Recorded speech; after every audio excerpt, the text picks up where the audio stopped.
2021 সালের বিধানসভা নির্বাচন যেখানে দাঁড়িয়ে আমরা পূর্ব প্রতিশ্রুতি অনুযায়ী আসন পেতে পারিনি। আমরা ইসবার 200 পার বলার পরেও 77টা আসনে আমাদের থেমে যেতে হয়েছিল।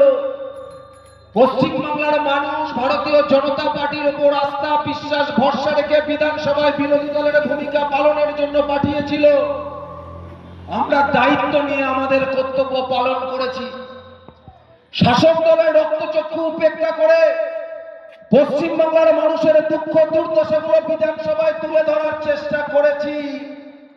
কিন্তু 2রা মে যেদিন ফল ঘোষণা হলো, ঘড়ির কাঁটায় বেলা 12টা বাজে, পশ্চিমবাংলার মানুষের কাছে পরিষ্কার হয়ে যাচ্ছে ভারতীয় জনতা পার্টি আকাঙ্ক্ষিত ফল করতে পারছে না। অন্যদিকে তৃণমূল কংগ্রেসের সরকার ক্ষমতায় আসতে চলেছে। গ্রামের পর গ্রামে শুরু হলো ভারতীয় জনতা পার্টির কর্মীদের উপরে অত্যাচার। বৃদ্ধ বাবা বৃদ্ধ মাকে নিয়ে প্রাণ বাঁচাতে কোলের বাচ্চাকে নিয়ে স্ত্রীকে নিয়ে একের পর এক কর্মীরা গ্রাম ছাড়া হলো। বাড়তি আশ্রয় নিল ভারতীয় জনতা পার্টির কলকাতার পার্টি অফিসে। মাসের পর মাস সেখানে ছিল। বাদ যায়নি মধ্যম গ্রামের কর্মীরাও।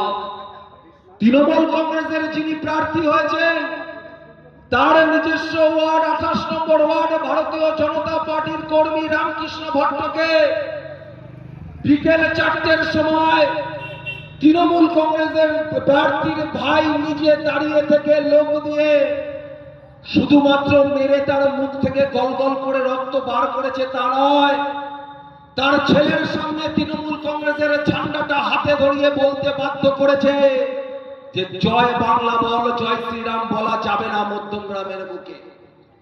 বাদ যায়নি আমার মতো সাধারণ কর্মীরাও। ঘড়ির কাঁটায় রাত 11টা 50, বাবার তখন সবে বুকে পেসমেকার বসেছে।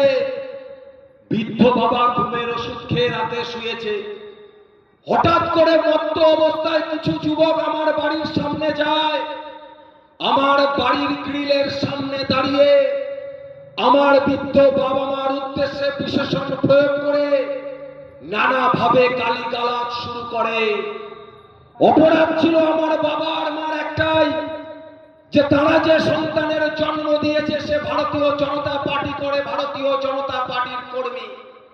শুধুমাত্র গালিগালাজ করেই থেমে থাকেনি, একের পর এক ইট মেরে ভেঙে দেওয়া হয়েছে আমার বাড়ির সমস্ত কাচের জানলা। আমাকে বলা হয়েছিল যে পরের দিন যেন ভারতীয় জনতা পার্টির ঝান্ডাটিকে কাঁধে নিয়ে আর ভারত মাতার জয় না বলি।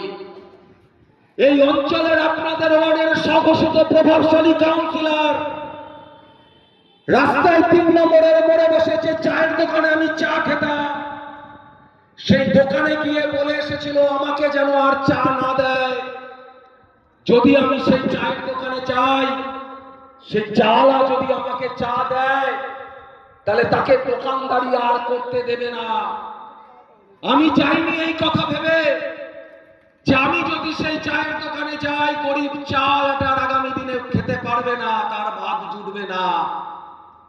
সেদিন রাত্রে ক্ষণিকের জন্য হলেও আমার বৃদ্ধ বাবা আমাকে বলেছিল যে আর কি প্রাণকে হাতে রেখে প্রাণকে বাঁচিয়ে রেখে ভারতীয় জনতা পার্টিটা করতে পারবি। ক্ষণিকের জন্য আমার মাথায় সেটা আসলেও তাৎক্ষণিক সময়ে আমি ভেবে নিয়েছিলাম সময় নিজেদের জীবনের আত্মবলিদান দেয়। গা থেকে রক্ত ঝরলেও, বুকে গুলি লাগলেও, শেষ নিঃশ্বাস বার করার আগেও মুখ থেকে ভারত মাতার জয় বেরোয়। তাই আমিও যে দলটা করি, ভারতীয় জনতা পার্টি করি, আমিও ভারত মাতার জয় বলি। প্রয়োজনে জীবন চলে যাবে, কিন্তু জীবনের শেষ রক্তবিন্দু দিয়ে এই লড়াই ভারতীয় জনতা পার্টির কর্মীরা চালিয়ে যাবে এবং ততদিন চালিয়ে যাবে যতদিন না 2026-এ এই তৃণমূল কংগ্রেসের সরকারকে আমরা উৎখাত করতে পারি। আমরা পরিবর্তনের সংকল্প নিয়ে আপনাদের কাছে এসেছি। আমরা এই সমাজ ব্যবস্থার পরিবর্তন করতে চাই। আমরা সেই সমাজ করতে চাই যেখানে আমরা দাঁড়িয়ে বলবো না স্বজন হারানো শ্মশানে তোদের চিতা আমরা তুলবই। আমরা বলবো চিতায় তুলব এই রাজ্যের ভ্রাতৃ হত্যার রাজনীতিকে। আমরা চিতায় তুলব এই গণতন্ত্রের কণ্ঠ রোধ করার রাজনীতিকে। আমরা এমন সমাজ ব্যবস্থা উপহার দেব যেখানে শাসক বিরোধী উভয়ে ভ্রাতৃত্বের আবন্ধনে আবদ্ধিত হয়ে রাস্তায় নেমে নিজেদের দল করার স্বাধীনতা থাকবে। যার যে দল করার খুশি সে যে দলের ঠান্ডা নিয়ে তার দলের জিন্দাবাদ স্লোগান দেবে। যে জিতবে অন্যজন পরাজিত হলে তার মুখে মিষ্টি মুখ গুজে দিয়ে সেই নেতা পশ্চিম বাংলার মায়েদের জন্য, বোনেদের জন্য, যুবক যুবতীদের জন্য আমাদের কি অঙ্গীকার, কি ইস্তেহার, সেগুলো আপনাদের সামনে বলার জন্য।